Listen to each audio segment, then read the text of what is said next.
क्या हो अगर किसी की जान चली जाए सिर्फ एक वीडियो बनाने के कारण। ऐसा ही होता है एनी के साथ। एनी की लाइफ का बहुत बढ़िया दिन चल रहा था, पर उसे क्या पता था कि आने वाले 5 मिनट में उसकी सारी की सारी ज़िंदगी तब्दील होने वाली थी।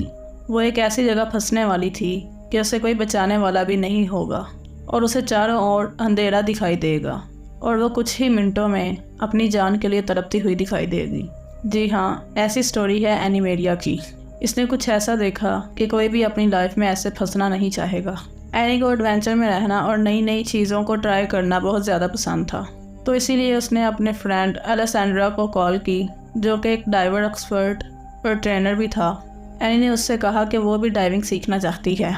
तो दोनों साइकिन की एक बहुत बड़ी केव सेलेक्ट कर लेते हैं, जो कि मैक्सिको में स्थित है, और इसी चीज़ के लिए एनी की ट्रेनिंग भी शुरू हो जाती है।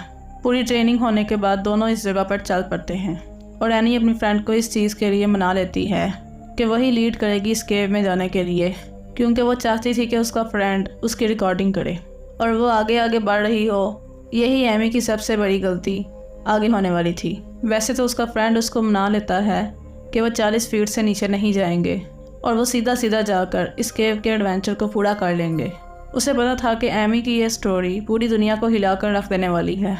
Mexican investigators report that Amy became lost and endured darkness. Authorities are developing new guidelines for the ransom note as we speak. 26 नवंबर 2016 में 11:26 पर वो डाइविंग शुरू कर देते हैं और जैसा उन्होंने डिसाइड किया था कि एमी इस डाइव को लीड करेगी, वैसा ही होता है। वो 25 मिनट स्विमिंग करते हैं, एडवेंचर करते हैं और नई नई चीज़ें नीचे देखते हैं। इसी के बाद एमी का दोस्त उसे एक लाइट दिखाता है, जो कि नेचुरल लाइट होती है और किसी केव की, और ये चीज़ उनके लिए खुशी वाली भी थी क्योंकि उनका माइलस्टोन पूरा होने वाला था। वो डाइवर पहले तो एयर प्रेशर चेक करता है और बाद में ये चीज़ चेक करता है कि वो 40 फीट से नीचे ना जाए, जो कि खतरे का निशान था। ये चेक करने के बाद वो ड्राइवर एमी को ग्रीन सिग्नल दे देता है कि वो अब नीचे जाने के लिए तैयार है। लेकिन एमी को क्या पता था कि यही ग्रीन सिग्नल उसकी लाइफ में बड़ा सा रेड स्टॉप साइन लाने वाला था। वो दोनों आगे बढ़ते हैं और उन्हें दिखते हैं 2 नए रास्ते। एक वो रास्ता जो पहले भी टूरिस्ट यूज़ करते थे और एक वो रास्ता जिसे सभी अवॉइड करते थे डेंजर मानकर। लेकिन एमी बिना डरे इसी रास्ते जाना शुरू कर देती है। आगे जाकर वो लोग ऐसी चीज़ देखते हैं कि वो भी पागल से हो जाते हैं कि ये हमने क्या देख लिया। वहाँ पर था नेचर का एक ऐसा नज़ारा जो दोनों ने पहले कभी नहीं देखा था, और इस एडवेंचर पर एमी इसी मौके को रिकॉर्ड करना चाहती थी, तो उसका दोस्त वही करता है। पर जिस लाइट के साथ वो दोनों आसपास देख रहे थे उन्हें ऑफ करना पड़ता है, क्योंकि वो चाहते थे कि उनकी फ़ोटोज़ और वीडियो में नेचुरल लाइट ही आए, जो वीडियो अच्छी बन सके। रिकॉर्ड की गई वीडियोस एमी को बहुत पसंद आती हैं और वो खुश भी होती है। ऐसे ही वो दोनों आगे बढ़ना शुरू कर देते हैं और जो लाइट्स उन लोगों ने बंद की थी वो ऑन करना भूल जाते हैं और वो फिर भी स्विम करना शुरू कर देते हैं। आगे जाकर एमी को 2 रास्ते दिखाई देते हैं। ये दोनों रास्ते ही केव्स को जाते हुए दिखाई दे रहे थे। एमी का पहले कोई भी एक्सपीरियंस नहीं था, तो उसे नहीं पता था कि किस तरफ जाना है। वो पीछे घूमने का ट्राई करती है पर उसे कुछ दिखाई नहीं देता, तो केव में हम बोल भी नहीं सकते। तो इसी वजह से उसके दोस्त को भी समझ नहीं आ रहा था कि एमी ऐसा क्यों कर रही है। अगर उसे पता होता तो वो आगे बढ़ता और उसे रास्ता बताता। तो एमी राइट जाने के बजाय लेफ़्ट चूज़ करती है और आगे बढ़ जाती है, और जब वो आगे जाकर देखती है तो उसे पीछे भी कुछ दिखाई नहीं देता। और इसी टाइम पर यह स्टोरी एक डार्क मोड़ ले लेती है। ये केव में रोशनी बिल्कुल नहीं होती और इसी वजह से लाइट्स ऑन होने के बाद भी एनी को सिर्फ अपने सर के थोड़ी सी आगे ही दिख रहा था। पहले तो उसे कोई शक भी होता है, लेकिन फिर वो स्माइल करती है और उसे लगता है कि उसका फ्रेंड उसके साथ आ रहा है, लेकिन कुछ भी ऐसा नहीं होता। एमी अपनी लाइट को ऑन ऑफ करना शुरू करती है और सिग्नल देती है कि उसका दोस्त उसे देख ले, लेकिन काफ़ी देर आसपास स्विम करने के बाद भी उसका दोस्त उसे नहीं मिलता।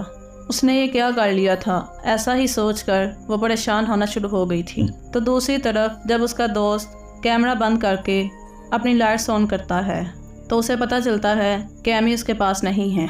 अब कुछ ही मिनट पहले वो दोनों एक साथ थे। अब ऐसा क्या हो गया कि एमी उसे नहीं मिल रही।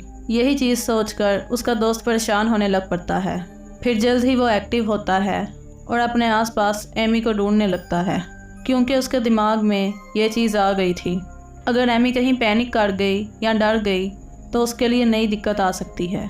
एंड्रू पूरे 3 मिनट वेट करता है और आसपास ढूंढता है, लेकिन डार्कनेस इतनी होती है कि वो उसे नहीं मिलती। एंड्रू को यकीन हो जाता है कि वो उसके आगे थी और वो बाहर निकल गई होगी। एंड्रू को ये दिखाने के लिए कि वो भी खुद अकेले डाइविंग कर सकती है, और ऐसा उसे लगने के बाद वो मार्किंग से हटाता है और आगे बढ़ना शुरू करता है।